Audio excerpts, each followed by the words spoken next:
चलिए आज supreme court से दो बड़ी खबर है।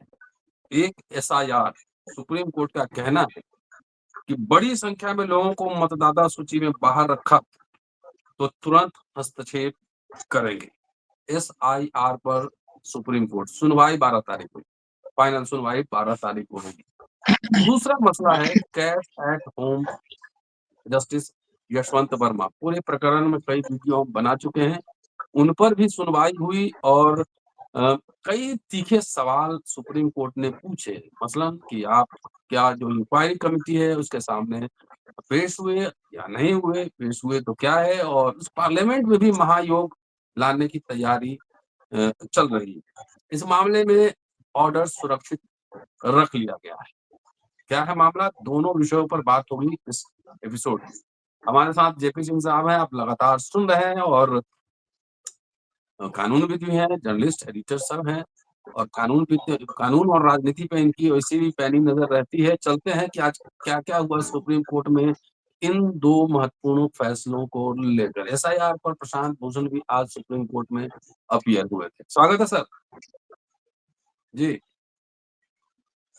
देखिए सर, सुप्रीम कोर्ट ने 28 तारीख को 30 तारीख की डेट लगाई थी यशवंत वर्मा वाले मामले में। ये संक्षेप में इसलिए पहले बता दे रहे हैं।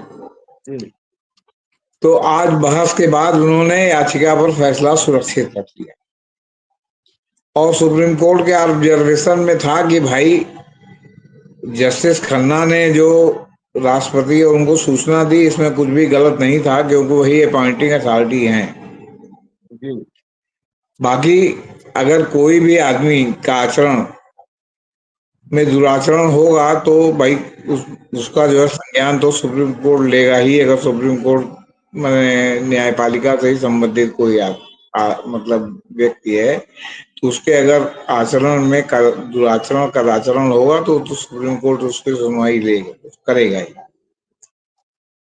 तो आंतरिक जांच रिपोर्ट को यशवंत वर्मा ने चुनौती दी थी। कपिल सिब्बल इनकी तरफ से थे, आपके राकेश द्विवेदी थे और भी थे, लेकिन उन्होंने मुख्य रूप से कपिल सिब्बल को सुना। का एक मामले में कितने वकीलों को सुनेंगे। आंतरिक जांच समिति ने उनको जो है वो क्या कहते हैं कैश एट होम अग्निकांड में दोषी ठहराते हुए रिपोर्ट अपनी दी। और इस तत्कालीन सीजीआई संजीव खन्ना द्वारा राष्ट्रपति और प्रधानमंत्री को जस्टिस वर्मा को हटाने की सिफारिश को भी चुनौती दी गई थी। जो सिब्बल साहब ने दलील थी उसका सार यह था कि किसी जज को केवल अनुच्छेद 124(4) के तहत सिद्ध कदाचार या क्षमता के आधार पर ही हटाया जा सकता है। आंतरिक प्रक्रिया जो कि भारत के चीफ जस्टिस को राष्ट्रपति का पत्र लिखकर महाभियोग शुरू करने की सिफारिश की अनुमति देती है, असंवैधानिक है। चीफ जस्टिस की सिफारिश महाभियोग शुरू करने का आधार नहीं हो सकती, क्योंकि जो जजेस कंडक्ट रूल्स हैं उसमें जो है यही है कि क्या कहते हैं सिद्ध कदाचार या क्षमता, और किसी के घर में नोट पाया जाना आउट हाउस में उतना कदाचार है ना क्षमता है, क्योंकि यही सिद्ध नहीं हो पाया कि नोट किसका है, कहाँ से आया, कोई इसकी जांच नहीं हुई, कोई एफआईआर नहीं हुई, वगैरह वगैरह। नेदुम पारा साहब ने एफआईआर दाखिल करने की मैंने एफआईआर करने की थी, उसकी भी सुनवाई हुई, उसको भी उन्होंने सुना और कहा कि भाई जो है ये जो है आपके कैसे उनके ऊपर एफआईआर हो जाएगी। लेकिन यहाँ एक प्रसंग बस, अगर आपको याद हो तो कई साल पहले एक जस्टिस निर्मल यादव पंजाब और हरियाणा हाईकोर्ट में हुआ करती थी। उनके घर जाने वाला पैकेट गलती से जस्टिस निर्मल कौर के यहाँ पहुंच गया। जस्टिस निर्मल कौर के यहाँ जब पहुंचा और पता चला कि तो उधर है, इधर आ गया था, 15 लाख या 5 लाख, 5 से 15 लाख के बीच में कैश था, उन्होंने इसकी एफआईआर करा दी। वो एफआईआर ही निर्मल कौर के खिलाफ चली। ये नहीं हुआ कि उनको जो है वो क्या कहते हैं महाभियोग चले, उनको पंजाब हरियाणा हाईकोर्ट से ट्रांसफर कर दिया गया और केस तब तक नहीं चला जब तक वो निर्मल यादव को, जी निर्मल यादव, और ये तब तक जो है केस नहीं चला जब तक जो है वो रिटायरमेंट नहीं हुई। रिटायरमेंट के बाद केस चला। अभी पिछले कुछ दिनों पहले उनको कोर्ट ने जो है बरी कर दिया, क्योंकि वो जो है वो साबित नहीं हो पाया कि वो पैसा उनके लिए था नहीं था, कहाँ से आया कैसे आया। तो जो जसवंत वर्मा के आउट हाउस में था, तो ये तो सवाल उठता है कि सीधे कैसे मान लिया जाए कि पैसा उन्हीं का था। इसको तो प्रमाणित करना पड़ेगा कि पैसा उनका था, उन्होंने ही रखवाया था, जली हुई नोट उन्होंने ही हटवाया, जो जली नोट के साथ खड़ी नोट थी वो भी हटवाया, क्योंकि पुलिस ने ना उसको सील किया और न जो है उस पर कोई जो है औपचारिक जो है बिना नाम की 0 FIR भी दर्ज नहीं की। तो इसमें जिस तरह के नुक्तों के आधार पर कोर्ट में केस छूटे करते हैं, इसमें बहुत से नुक्ते हैं। लेकिन अब भाई सीधे सीधे जो है चीफ जस्टिस ने कमेटी गठित की, कमेटी ने इनको दोषी ठहराते हुए रिपोर्ट दी, उसके आधार पर उन्होंने बुला कर आप इस्तीफा दीजिए। इन्होंने कहा कि हमने किया ही नहीं, तुम इस्तीफा क्यों दें।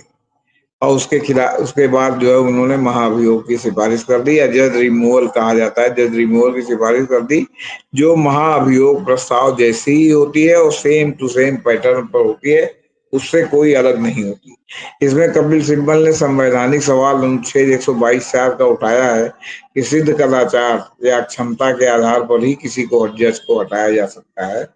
नोट मिलने के आधार पर दूसरी धाराओं में कुछ हो सकता है, मतलब वो नहीं है जब तक प्रमाणित न हो जाए कि नोट इन्हीं का है, इन्हीं के कहने से नोट रखी गई। तो ये सब तो रहा वो, अब ऑर्डर रिजर्व है। अब देखिए ऑर्डर ऑर्डर में ऑर्डर क्या आता है। इसके बाद 28 को सुनवाई थी बिहार SIR पर। तो पीएस ने जो जस्टिस सूर्यकांत जी की पीठ थी, क्योंकि जो पिछली पीठ थी वो बदल गई थी, क्योंकि वो ग्रीष्मकालीन थी और उन्होंने कहा भी था कि अभी नई पीठ के समक्ष सुनवाई होगी। तो एक तो जयमाला बागची उसी में के थे, जो धूलिया साहब थे वो जो है उनकी जगह आपके जस्टिस सूर्यकांत को जो है नॉमिनेट किया गया था। तो कल जब सुनवाई हुई, तो सुनवाई होने पर जो है जो जब कहा गया कि भाई आपने कहा है कि आधार और नहीं करेंगे या बड़े पैमाने पर लोगों को छटनी करेंगे, तो उन्होंने सीधे सीधे कहा कि भाई आधार और वोटर ID कार्ड को आप क्यों नहीं जो है शामिल कर रहे हैं। तो आपके जो है चुनाव आयोग की ओर से कहा गया कि इसमें बहुत फर्जीफिकेशन है। तो उनका कि कोई कार्ड या कोई भी दस्तावेज ऐसा नहीं है जिसमें फर्जीफिकेशन नहीं हो सकता। किसी भी दस्तावेज को यह कहना कि इसमें फर्जीफिकेशन नहीं हो सकता, आज की डेट में ये असंभव हुआ। इसलिए जो है आप इस पर विचार कीजिए। वो करेंगे कि नहीं, ये तो आने वाले समय में पता चलेगा, या ड्राफ्ट जब उनका प्रकाशित होगा ड्राफ्ट तो पता चलेगा कि इन्होंने किया कि नहीं किया।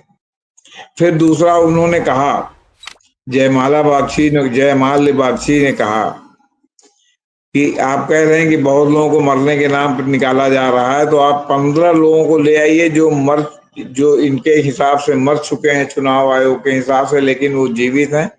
आप उन 15 लोगों को कोर्ट के सामने ले आइए, हम पूरे प्रोसेस को जो है पेश कर देंगे। तो उन्होंने विपक्ष के पाले में ये बात डाल दी कि अब जाइए मरे हुए लोगों को ढूंढिए। दूसरा जो है पीस ने सूर्यकांत ने कहा कि भाई अगर बड़े पैमाने पर लोगों को छांटा जाता है, नाम बाहर किया जाता है, तो हम इस पर जो है तुरंत सुनवाई करेंगे और हम इसको जो है क्वैश कर सकते हैं। तो ये दो बातें हुई, लेकिन 12-13 अगस्त को अब इसकी सुनवाई होगी। अब 12-13 अगस्त को इन्होंने कल मांगा था कि सारे लोग बताएं कि कौन कौन कितनी देर में अपनी बात कहेगा, एक मोटा मोटी। उस हिसाब से 12 और 13 अगस्त को इन्होंने डेट रखी है। लेकिन जो है वो आपका ड्राफ्ट जो आपका वो है मतदाता सूची, वो 1 तारीख को इन्होंने कहा कि हम जारी करेंगे। अब 1 तारीख को जारी हो तो देखा जाए कि क्या हो रहा है। लेकिन कल जो इन्होंने दोबारा दोहराया, लेकिन मौखिक ही दोहराया दोहराया। तो मैंने आपको पहले भी कहा था कि मौखिक जो न्याय शास्त्र का दौर चल रहा है कि खूब फूफा करो, लिखित आर्डर न दो। तो कल भी वो मौखिक दोहराया, लेकिन कल हमने बहुत से सोशल मीडिया पर देखा कि लोग इस तरह चला रहे थे कि अब की बार बाध्यकारी है जो है आपका क्या कहते हैं आधार कार्ड और वोटर ID कार्ड से नाम दाखिल करना। अब ये तो जब सामने ड्राफ्ट आए तो पता चले कि जो है वो बाध्यकारी है, या इन्होंने फिर इस कान से सुना और उस कान से उड़ा दिया। तो सर ये स्थिति है। तो अब नहीं वो बारह जस्टिस तेरह को फाइनल जो है होने वाला है जी। जस्टिस वर्मा वाले मामले में जो बहुत बड़ा एक बलंदर ही कहिए, जांच एजेंसी की भूमिका, उस पे कोई कोर्ट की टिप्पणी, कोई कुछ बात हुई उस पे? नहीं, देखिए यहाँ जांच एजेंसी दो तरह की होती है। हम्म। एक कोर्ट अपनी जांच कराता है, हम्म। लेकिन जो पुलिस और। कोर्ट की जो अपनी जांच होती है उसके आधार पर वो अपना निष्कर्ष निकालता है। लेकिन महाअभियोग की प्रक्रिया में जब लोकसभा स्पीकर शुरू करते हैं या राज्यसभा सभापति शुरू करते हैं, उसमें वो जब शुरू करते हैं और एक बार ये जो प्रक्रिया शुरू होती है, तो सबसे पहले वो तीन डिस्टिंग्विश लोगों को, जिसमें जूरिस्ट भी होते हैं, कमेटी ही बनाते हैं। वो हम्म। कमेटी फिर नए सिरे से जांच करेगी। उस जांच और 3 महीने कमेटी के पास टाइम लगता है कि आप जांच कीजिए। जो पुरानी कमेटी की जांच है उसके आधार पर उन्होंने रेकमेंड भले किया हो जज रिमूवल पर, लेकिन वो जो है पार्लियामेंट पर वो कमेटी की रिपोर्ट बाध्यकारी नहीं है, मतलब वो रिपोर्ट के आधार पर नहीं माना जाएगा। वो फिर से 3 सदस्यीय कमेटी बनाएंगे, जिसमें जो है जूरिस्ट भी होंगे और भी डिस्टिंग्विश लोग हो सकते हैं। वो कमेटी जब रिपोर्ट देगी तब उसके आधार पर जो है वो क्या कहते हैं, अगर वो रिकमेंड करेगी कि नहीं महाभियोग चलना चाहिए, इन्होंने कदाचार किया है, तब तो महाभियोग चलेगा, और नहीं कहेगी तो नहीं चलेगा। तो अभी ये लोकसभा में शुरू होगा कि राज्यसभा में शुरू होगा, इसमें भी थोड़ा बहस है, क्योंकि जो उन्होंने धनखड़ साहब ने इस एक्सेप्ट कर लिया था जो है 63 लोगों के दस्तखत वाली यशवंत वर्मा के खिलाफ, तो कहा जाता है कि एक कारण वो भी था कि जो है ये लोकसभा से शुरू करना चाहते थे और उन्होंने राज्यसभा में एक्सेप्ट करके उनके इनके सरकार के इरादे पर पलीता लगा दिया। तो अब कहा जा रहा है कि धनखड़ साहब ने उसको लिया था लेकिन एक्सेप्ट नहीं किया था। ये राज्यसभा से कहा जा रहा है, आसन से। तो अब लोकसभा से जो है इसकी कार्रवाई शुरू होने वाली है। अब ये कब शुरू होती है? 1 दिन में होती है, 2 दिन में होती है, उसके बाद 3 महीने की कमेटी बनेगी और फिर जब वो रिपोर्ट देगी तो फिर वो जो है उसके ऊपर कार्रवाई होगी कि अब चलेगा महाभियोग कि नहीं चलेगा। और दूसरा जो एक और मामला है शेखर यादव का, जो उन्होंने विश्व हिंदू परिषद के राजनीतिक मंच से जाके भाषण दिया था, वो भी पेंडिंग है राज्यसभा में। उसमें भी अभी राज्यसभा ने वो जो 3 आदमी की डिस्टिंग्विश कमेटी है जांच करने के लिए, वो नहीं बनाई, तो वो भी एक मामला है। तो अब ये दोनों मामले में ये देखना है, क्योंकि आज तक या तो महाभियोग गिर गया प्रस्ताव, या अगर महाभियोग की कार्रवाई शुरू हुई तो जजों ने जो जिनके ऊपर चल रही थी उन्होंने इस्तीफा दे दिया। इस्तीफा दे दिया तो सारा मामला फेल आउट हो गया। जो सबसे पहले महाभियोग रामास्वामी पे चला था, उसमें जो है महाभियोग का प्रस्ताव ही गिर गया था, तो फिर वो महाभियोग चला नहीं। दीपक मिश्रा के खिलाफ जो है वो संज्ञान ही लेने की नौबत नहीं आई, जो है मामला खत्म हो गया। तो इस तरह कई है, और कई लोगों का जैसे शुरू हुआ वैसे उन्होंने इस्तीफा दे दिया तो खत्म हो गया। अब देखिए इस मामले में, दोनों मामले में क्या होता है, चलता है कि नहीं चलता है। लेकिन जो है काफी जो है वो नरमा नरम गर्मा गर्म माहौल है, क्योंकि कल जो है वो इधर हो रहा था और 2 दिन की बहस हो रही थी। लेकिन अब इस 2 दिन की बहस में आपने सुना कि प्रधानमंत्री जब कल जवाब देने के लिए खड़े हुए तो राहुल गांधी ललकारते रहे कि अगर आपको इंदिरा गांधी का 50% भी आप में हिम्मत हो तो आप कहिए कि प्रधानमंत्री। ट्रम्प जो कह रहा है वो झूठ कह रहा है। और ये पानी पीने लगे। इन्होंने जो है जनरल कहा कि पूरे विश्व में कोई भी देश ऐसा नहीं है जिसने भारत पर दबाव डाला हो कि हम युद्ध बंद कर लें।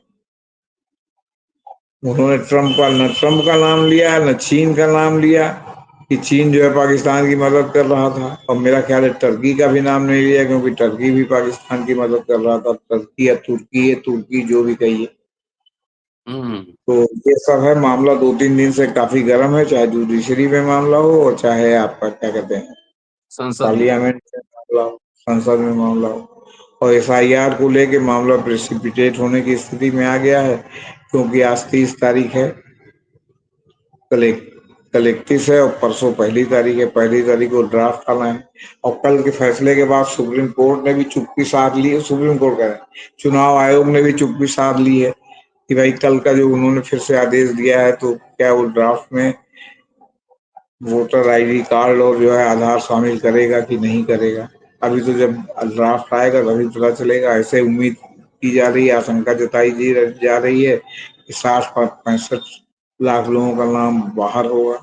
इसमें भी कपिल हम्म। सिब्बल ने कहा कि जिनका नाम ये हटाएंगे उनका भी पूरा नाम सहित देंगे, किनका नाम ये हटा रहे हैं, किस आधार पर हटा रहे हैं, वो भी एक बार ड्राफ्ट जो है देखा जा सकता। अब देखिए इनके पाले में गेंद है कि क्या करते हैं। तो परसों ड्राफ्ट आएगा, क्योंकि इनकी हठधर्मिता अपनी जगह पर कायम है। तो ड्राफ्ट आएगा तो पता चलेगा कि असली बात क्या है। जी एक और मसला जस्टिस वर्मा केस से है।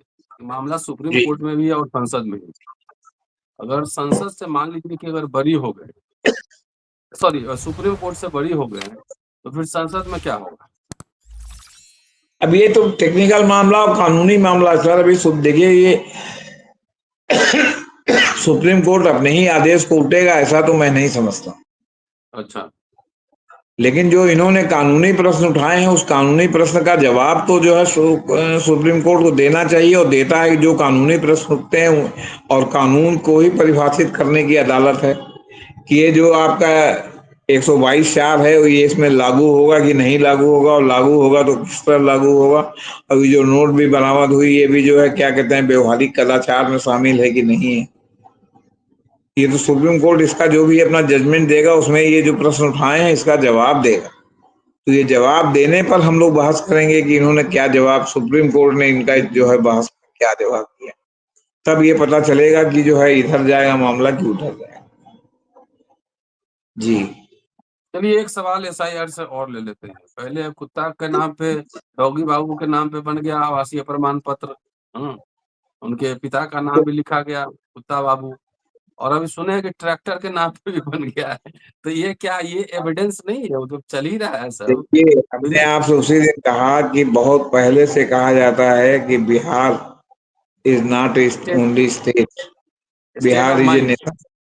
Bihar is a nation. हाँ। बिहार कोई राज्य नहीं है, बिहार अपने आप में राष्ट्र है। ठीक। और मैं छोटा था तब से मैं अपने घर में अपने पिताजी वगैरह से सुनता था कि पूरे देश भर में जवाहरलाल नेहरू निर्बाध घूमते हैं, बिहार जाते हैं तो वो भी घबरा के जाते हैं।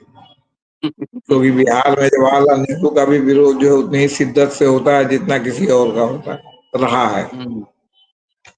तो बिहार के लोग जो है वो, मैं भी बिहारी हूँ, आप भी हैं।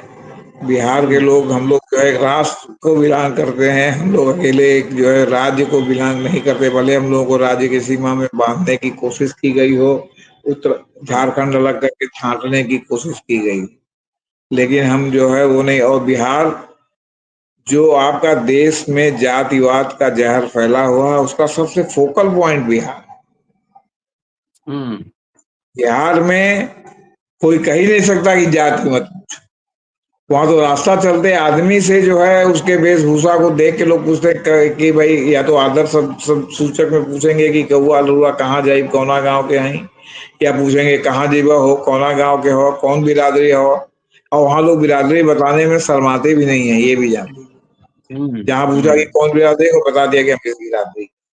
इसके बावजूद बिहार में अगर गर्मी के दिन में आप जाते रहें, भूख प्यास से आप परेशान हो, तो बिहार के लोग जो पूछेंगे वो आपको बैठा के जो है बतासा और पानी भी पिलाते हैं। ये उत्तर प्रदेश में भाई साहब कहीं देखने को नहीं मिलता। हम्म। यहाँ आप 10 किलोमीटर जाते रहेंगे, ना जल्दी कोई पूछेगा और ना जल्दी ही कहेगा कि बबुआ पानी पी ला। बहुत हम्म। अतन दे, 10 मिनट आराम कर लो, बहुत थाकल लागत है। तो बिहार इस सब मामले में जो है, जहां तक जो है हॉस्पिटैलिटी है वो है उसके मामले में आगे है। और वहाँ ये नहीं है कि आपने बता दिया कि हमारी जात ये है, और किसी वो मतलब आपको पानी और बतासा या पानी, गुड़, पानी, मिश्री जो भी उनके पास उपलब्ध है उससे जरूर गर्मी के दिन में ऑफर करते हैं। और मैं पहले तो भाई कहीं जाने के लिए ऑटो, मिनी, वो सड़क ये सब थी नहीं। हम लोग पता नहीं 10-10 किलोमीटर जा जाके पैदल जो है बारात करने से लेके घरात करने से लेके पता नहीं क्या क्या गर्मी की छुट्टी में किए हैं। और उसमें हम लोग देखते थे कि रास्ते भर हम लोगों को जो है पानी पिलाने वाले बिहार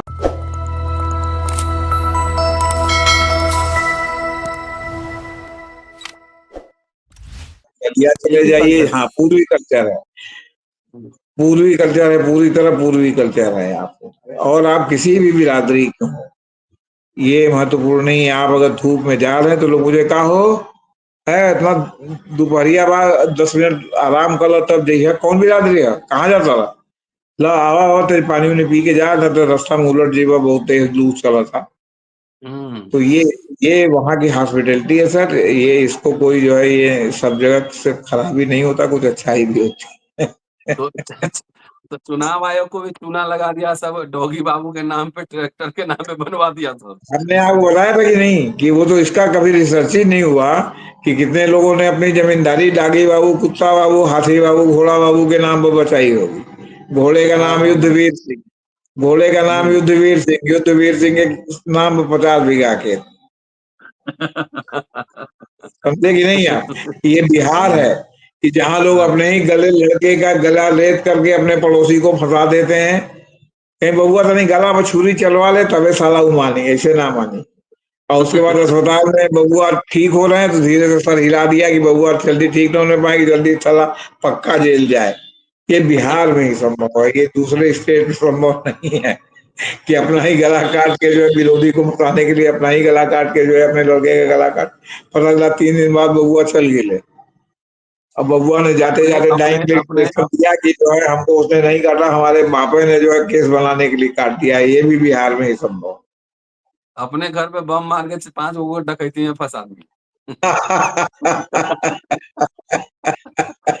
और जेल भी भेज दिया हम नहीं। कह रहे हैं ना कि बिहार इज ए नेशन। अच्छा ये बताइए आप तो बहुत नटवर लाल हैं। असली नटवर लाल तो कहाँ का था छपरा का बिहारी का था ना। सिवान। हाँ, सिवान का तो छपरा सिवान तो पहले एक ही था बाद में अलग हुआ ना। हाँ हाँ छपरा हाँ, सारण राजेंद्र कहा बाबू का ना। जाता था बाद छपरा से राजेंद्र बाबू। सिवान और हाँ और राजेंद्र बाबू वहीं के थे जिनके बारे में जो एग्जामिनर ने लिख दिया था कि examinee is better than examiner कहा जाता है ऐसा हमने सुना है। हम लोग को ये उदाहरण मतलब दिया कि जाता था कि पढ़ो तो जब राजेंद्र बाबू की तरह पढ़ो कि जो है जहाँ एग्जामिनर लिख दे कि examinee is better than examiner. तो भी बिहार ही जयप्रकाश नारायण ने मरते मरते जो है इंदिरा गांधी की सत्ता को उठा फेंका था वो भी बिहारी है। आरएसएस को हम्म सत्ता का मार्ग ऐसा प्रशस्त किया कि आज आरएसएस सत्ता में सीने पर चढ़ के मूंग धर रही है। ये भी बिहार ही है आपसे बता दें। उन्होंने मामूली आंदोलन को समग्र क्रांति में बदल दिया था आपसे बता दें। हम्म। लालू प्रसाद यादव नीतीश बाबू सब तो उन्हीं की देन है। सुशील मोदी जी सब तो जी उन्हीं की देन है।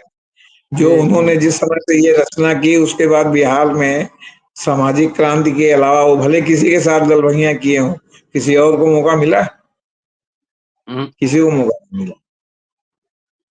चलिए सर, बहुत बहुत शुक्रिया। तो बिहार ने चुनाव आयोग को भी चूना लगाया, कुत्ते और ट्रैक्टर के नाम पे आवासीय प्रमाण पत्र। नहीं ठीक उन्होंने ये करेंगे। दिखा दिया जो जज साहब कह रहे हैं कि सारा फर्जी बन सकता है तो उन्होंने ये प्रमाण दिखा दिया कि देखिए साहब कुत्ता बिल्ली का भी यहाँ बन जाता है। आदमी क्या चीज वो यही तो प्रमाण है। यही तो प्रमाण है। है। यहाँ तो अरे आपको मैंने फोकल पॉइंट बताया था कि बिहार बंगाल से अगर बंगाल आते हैं बंगाली मुसलमान बंगाल होते हुए या असम होते हुए तो बिहार में किशनगंज में ही जो है सारा उनका कागज बनता है। हम्म। ये मेरी जानकारी है आपको बता। जी जी और जी। वहां से बन के उनको जहां भी जाना होता है अपने जिस लिंक से जहां भी जाएं या उनके एजेंट जहां बताएं कि वहां आपको ये काम उपलब्ध हो। मैं इवन दिल्ली तक के में भी लोगों को आप देखेंगे तो किशनगंज ठाकुरगंज का ही बना हुआ आपको उनके पास सारा कागजात मिलेगा। जी जी जी। तो आप बताइए ये सब बात हम लोग कह रहे हैं और हम जानते हैं तो क्या एजेंसियां नहीं जानती। हम्म। हम भी तो एक नागरिक ही है ना। हमको इंटेलिजेंस वाले आदमी तो है नहीं। तो अगर जी बात जी। छनते छनते हम तक पहुंच रही तो जो है लोकल इंटेलिजेंस यूनिट से लेके इंटेलिजेंस एजेंसियां नहीं जानती। आपने देखा कि इस पूरे प्रकरण में कभी वहां छापा पड़ा इस पे क्रैक डाउन करने के लिए कि कहाँ ये सब फर्जी प्रमाण पत्र बनता है। कुछ नहीं। हमने आपको बताया ना कि ठाकुरगंज से मुश्किल से 10-15 किलोमीटर आप जो है नदी पार करें नेपाल में पहुंच जाए जिसमें नेपाल से स्मगलिंग का सामान होता था। वहां वो कहते थे 30% यहाँ इस पे आप टैक्स जमा कर दीजिए मैंने पुलिस टैक्स। नेपाल पुलिस स्वाभाविक हो गया। बिहार पुलिस यूपी पुलिस उस कागज को लेके आप चाहे जहां चले जाइए सामान लेके कहीं आपको छुएगा नहीं। उसी तरह जो ट्रक का बनता है हम्म। ट्रक का भी इसी तरह प्रमाण पत्र बनता है। वो पैसा दे के बनवा लेते हैं उसके बाद ट्रक से कटक और हिमालय से कन्याकुमारी में हर जगह वही कागज दिखाते हैं और वो कागज मान्य होता है। सब जगह ऊपर से नीचे तक उसमें से शेयरिंग होती है। तो इस देश में ईमानदारी से ज्यादा आसानी से बेईमानी से काम होता है। जी। चलिए सर, बहुत-बहुत शुक्रिया और देखिए इस पे जब सुनवाई होगी, जब फाइनल फैसला आएगा उस पे हम ज़रूर चर्चा करेंगे। देखते रहिए अम्बेडकर आवाज़। Thank you sir.